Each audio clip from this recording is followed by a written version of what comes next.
ئەمڕۆ 38 ساڵ بەسەر ئەنفالکردنی گەلی کووردا تێپەڕێت و هێشتا برینی کەسوکاریان ساڕێژ نەبووە. سڵاوتان لەبێت. دوای 38 ساڵ ئەمڕۆ جارێکی دیکە برینی کەسوکاری ئەنفالکراوان لە کوردستان کولایەوە و هەرکامێکیان بە جۆرێک دەردەدڵ و گلەیی دەکات. ئامینە فەرەج لە گەرمیان و لەسەر گۆڕی کەسوکارەکەی بە 1964 وت ئەوەی حکوومەتی بەعەز پێمانی کرد بە کەس نەکراوە. ئەوەم پێ ناخۆشە بۆچی کورد جارێکی تر پارە و هەموو شتێکیان داوەتەوە دەستیان. دەژڵێت یەکێک بووین لە دەوڵەمەندەکان پێش پرۆسەی ئەنفال، بەڵام ئێستا لە خانووکی کەلاوەدا دەژیم و هیچ شتێکمان بۆ نەکراوە.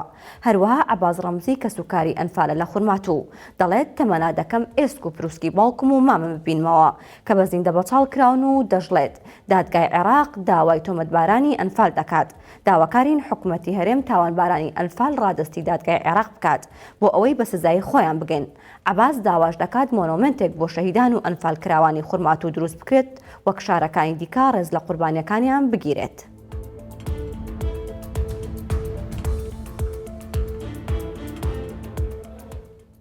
دوجار قەیرانی غاز لە سلێمانی ئیشی خۆی کرد و چوارنام بوو بە 1000 دینار. بەشێک لە نانەوەخانەکانی سلێمانی ئەنگوتکێکیان کەمێک گەورە کردو بە ئەنگوتکی 145 گرامی چوارنان دەدەن بە 1000 دینار کە پێشتر 6 نان بەو نرخە بوو. بڕیارەکەش کاتی و پەیوەندی بە گرانبوون و دەستنەکەوتنی غازەوە هەیە. بڕیارەکەش ئەمڕۆ بۆ ڕێگریکردن لە داخستنی نانەوەخانەکان و دەربازبوون لەم دۆخە دەرکرا. محەممەد عومەر نانەوای هەیە و قسەی بۆ مایکی 1964 کردو ئەو دەڵێت بێزار بووم لەم ئیشە لەبەر ئەوەی هەموو شتێک لە سەرمان گران بووە، هەر لە عەلاگەوە بگرە هەتا ئارد و غاز و پێداویستەکانی دیکە.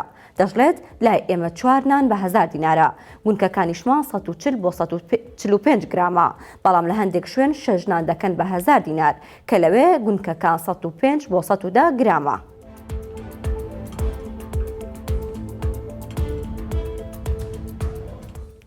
تەماتە عالەمی مشەوەش کردو و نرخەکەی هەر بەرەو گرانبوونی زیاتر دەڕوات، هەر لەگەڵ بەرزبوونەوەی نرخەکەشی کاریگەری ڕاستەخۆی لەسەر بازار و سفرەی خەڵک دروست کردووە.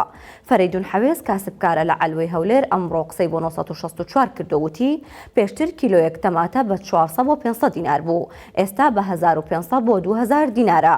ئەوەش پەیوەندی بۆ بڕیارەی ئێرانەوە هەیە کە هەناردەکردنی تەماتەی بۆ دەرەوە قەدەغە کردووە.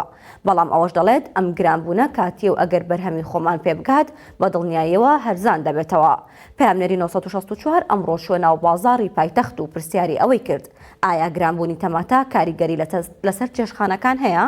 لە وەڵامی ئەمەدا سروت خەسرە و کە کەبابچێکی بە ئەزمونە وتی لەگەڵ تەماتە هەموو شتێک گران بووە، کاریگەری لەسەر ئیشەکەی ئێمە دروست کردووە، بۆیە ناچار بووین کرێکار کەم بکەینەوە، بەڵام ناتوانین نرخی کەباب گران بکەین.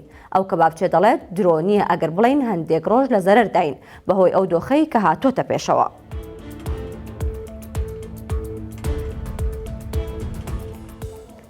ساڵێک دەبێ بڕیاری دروستکردنی ڕێگای دەربەنجاراوە لە سنووری ئیداری ڕاپەڕین دراوە. دەست بەکاربوونی پرۆژەکە و بینینی حەفارە و شۆفڵ لەسەر ڕێگاکە بۆتە خەونێک بۆ خەڵکی ئەو دەڤەرە، بەڵام بڕیارەکە خەریکە لەسەر کاغەزیش کاڵ دەبێتەوە.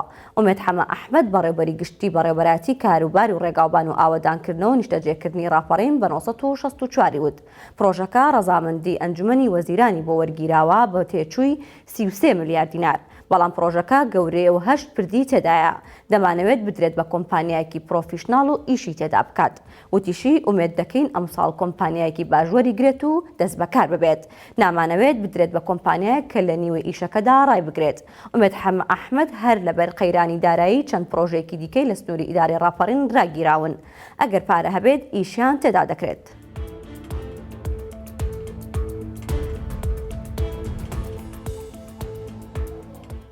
باڵە بەڕێزان سەرنجتان بۆ هەواڵێکی تر ڕاکێشم لە ماڵپەڕی 1964 ڕۆژانە زۆر کاسبکار دەبینین کە لە بازاردا بە شێوەی جیاوازکار دەکەن.